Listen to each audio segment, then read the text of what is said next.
best free games of 2024.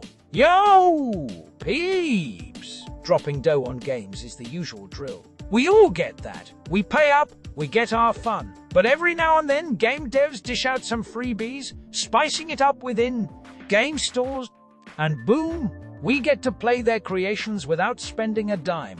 Today, I'm gonna show you the best of these games you can jump into right now in 2024. No Ks, no Dota, just heads up, smash that like, hit subscribe if you haven't yet, and let's roll.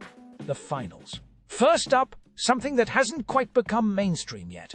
It's the finals, where you can blast away big time. The game itself is a fresh take on the shooter genre. It's neither a battle royale, nor just a mindless deathmatch. They've recently added that as a temporary mode though, your main goal here is to loot cash. In the story, we're in a computer game where our character's main quest is to rake in as much money as possible. There are two main modes, one where you haul coins and another where you capture points loaded with loot. And it's all about the intense battles for these points.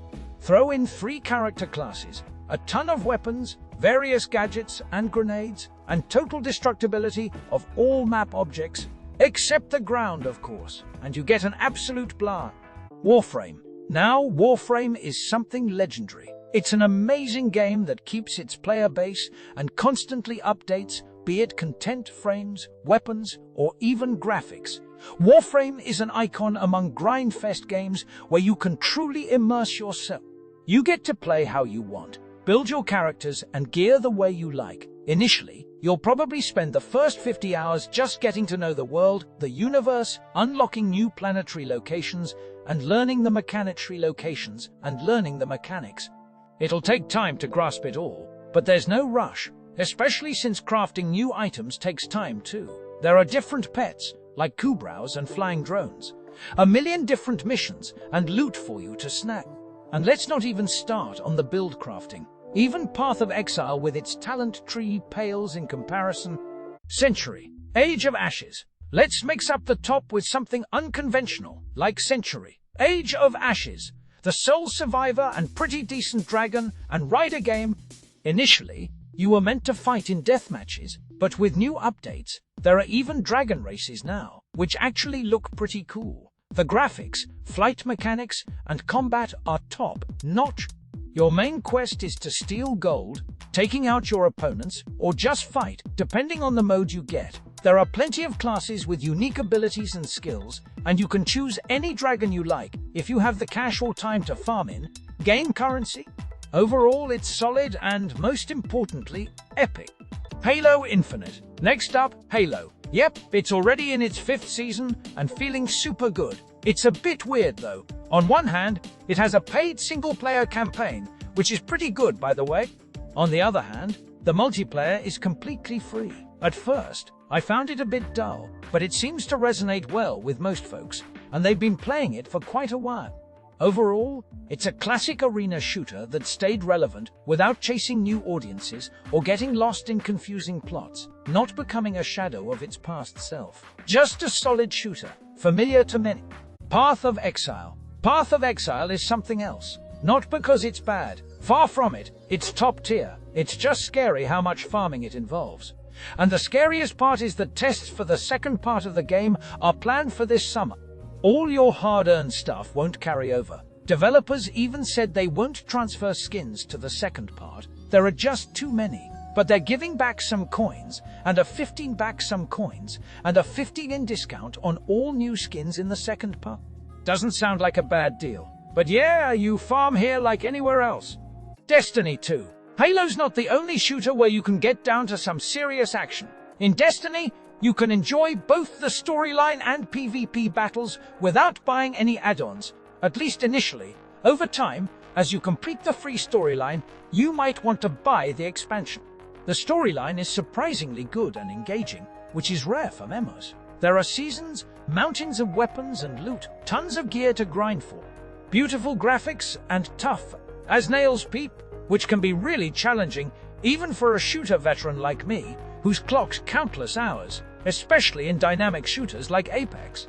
Albion Online. If shooters aren't your thing, let's take a break from them. There are slower-paced yet equally thrilling games. You'll feel this in Albion Online, especially when other players try to snatch your hard-earned loot. It's an MMORPG sandbox, quite easy to get into, but also very challenging. You can progress without paying, which is a big plus. It's not about how much you've upgraded your account, or how much money you have. It's all about skill and, as cliche as it sounds, ping. EVE Online. We're also hitting up space today with good old EVE Online. It's one of the oldest and longest running games out there. Even Seas went through 1 million changes and several versions, while EVE remains the same. You might think a space game is too complex, but don't worry. They've made the beginning super easy, so you're not overwhelmed by the plethora of options right away. Gradually, you'll get the hang of everything happening on screen, and then you can explore being a trader, pirate, or dive into PvE or PvP battles. There's plenty to do.